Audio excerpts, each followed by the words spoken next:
Ils ont été des témoins privilégiés de ce procès du coup d'État manqué de septembre 2015. De l'ouverture le 27 février 2018 au verdict ce 2 septembre 2019, plus de 18 mois passés à relayer de bout en bout ce qui se passe au cours des audiences. La tâche n'a pas toujours été aisée pour ces hommes de médias, communément appelés journalistes commis d'office. Mais au-delà des difficultés, ce procès a été un véritable cas d'école pour la plupart d'entre eux.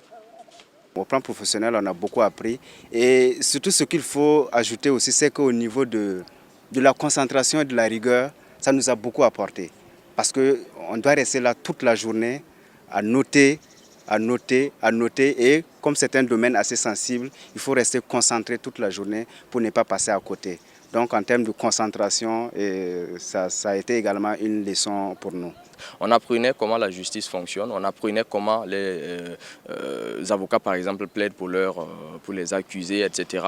Ça a été vraiment une école. Et au-delà de ce qu'on apprenait ici, c'est ce à quoi ça nous amène. On est obligé après d'aller faire des recherches, aller se cultiver, comprendre davantage ce qui se passe ici pour pouvoir informer ceux-là qui nous suivent, ceux-là qui comptent sur nous pour savoir ce qui se passe ici.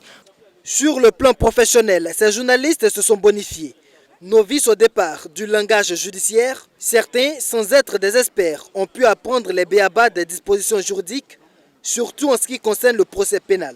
Et voilà qui pourrait susciter des vocations.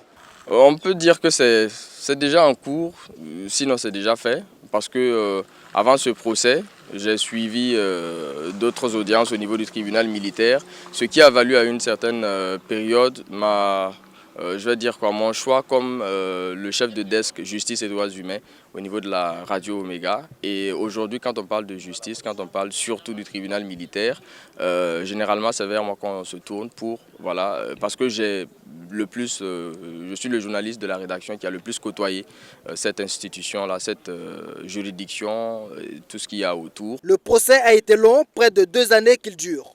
Mais ces journalistes ne regrettent pas de l'avoir couvert. Au contraire, ils sont fiers d'avoir fait partie des témoins privilégiés de ce procès historique qui vient de livrer son verdict.